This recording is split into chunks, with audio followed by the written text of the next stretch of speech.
भारी उत्तरी दिल्ली के नोएडा इंडस्ट्रियल एरिया थाना पुलिस ने एनकाउंटर के बाद बदमाश को गिरफ्तार किया। बदमाश के पैर में गोली मारकर पकड़ा गया। पकड़े जाने के दौरान बदमाश ने पुलिस पर कई राउंड फायरिंग की। पकड़े गए बदमाश का नाम सन्नी डबास प्रेमनगर थाने का है। घोषित बदमाश सन्नी डबास पर डकैती, लूट और हत्या की कोशिश के 26 मुकदमे दर्ज हैं। तस्वीर में दिख रहा यह बदमाश सन्नी है। दिल्ली पुलिस को इसकी लंबे वक्त से तलाश थी। इसके ऊपर लूट, डकैती, हत्या की कोशिश जैसे 26 मुकदमे दर्ज हैं। दरअसल भारी उत्तरी दिल्ली जिले की पुलिस को एक गुप्त सूचना मिली थी कि सन्नी नाम का यह बदमाश बरवाल रोड पर अपने दोस्तों से मिलने आएगा। इसी सूचना पर बरवाल रोड पर पुलिस ने जाल बिछाया। रविवार रात लगभग 12:30 बजे सन्नी अपनी बाइक पर आया और टीम ने इसे रोक लिया, लेकिन वह रुका नहीं और भागने की कोशिश करने लगा। कांस्टेबल विनोद ने तुरंत बैरिकेड को बाइक की ओर बढ़ाया और सन्नी अपना संतुलन खो बैठा और नीचे गिर गया। भागते हुए बदमाश ने एसआई राजेश पर गोली चलाई, जिसमें पुलिसकर्मी बाल बाल बचा।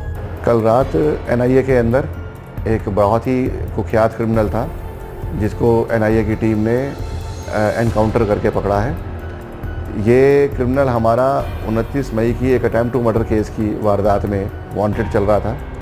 29 मई की वारदात में जो वाक़यात था वो ये रहा कि एक भीम सिंह नाम का आदमी है, जिसके साथ कुछ ज़मीन का मसला चल रहा था, और ये ज़मीन का मसला उसी गांव के एक और सह निवासी जिसका नाम मनीष है, उसके साथ ये मैटर चल रहा था। हमारा जो अपराधी है, जिसका नाम सन्नी डबास अलियास काला है, ये मुबारकपुर का रहने वाला है। ये प्रेमनगर थाने का बीसी है और इसके ऊपर 26 मुकदमे हैं। ये मनीष का बहुत ही पुराना दोस्त है और मनीष की और इसकी आपस में ये एग्रीमेंट तय हुआ था कि मनीष के साथ मिलकर ये जो हमारा अटेम्प्ट टू मर्डर में कंप्लेनेंट था भीम सिंह, उसका मर्डर करेंगे, और बदले में 2 आदमियों का मर्डर इसने प्लान करा हुआ था। एक आदमी उसमें से कुतुबगढ़ का रहने वाला है,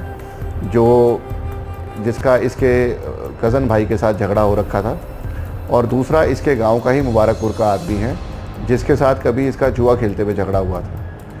29 मई की वारदात करने के बाद से ही ये लोग फरार चल रहे थे, और उस वारदात में भी इन्होंने बहुत ही ब्रूटली खुले में गोलीबारी करी थी उस आदमी के ऊपर, और उसकी जान जो है बाल बाल बची थी।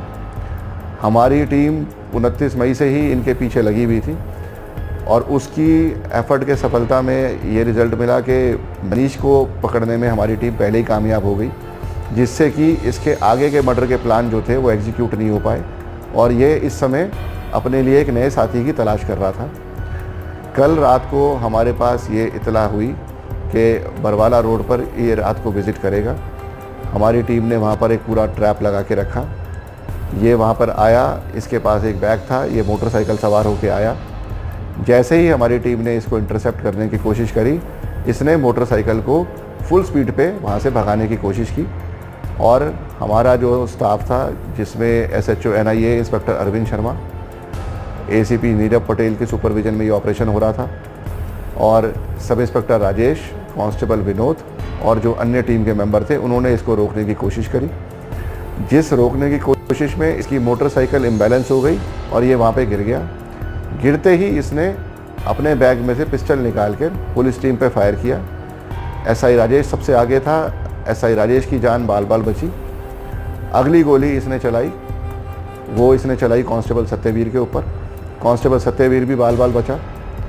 इसी दौरान इसको टैकल करने के लिए और इसने अपनी बैग से दूसरी जो पिस्टल निकालने का जो कोशिश करी, उसी दौरान में हमारी टीम ने इसको झपट के पकड़ने की कोशिश करी, और उसी मुठभेड़ में इसको गोली लगी, इसके दाहिने पैर में गोली लगी, और हमारी टीम ने बहुत ही निर्दयता से इस अपराधी को पकड़ा है। बहुत ही ये जघन्य अपराधों में इन्वॉल्व रहा है, और जब इसकी तलाशी ली गई तो इसके पास से 2 पिस्टल निकल के आई और 7 राउंड थे, और जब इसको अस्पताल ले जाया गया तो 2 राउंड इसकी जेब से भी मिले।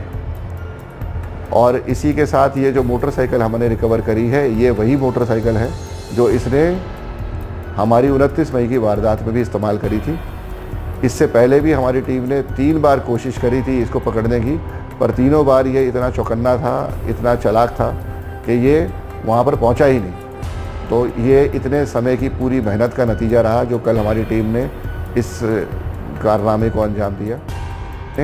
अपनी जान पे खेलते हुए इस ड्रग्ड क्रिमिनल को पकड़ा, और ये सफलता उनको इनके निरर्थक प्रयास जो चल रहे थे उसके चलते मिली।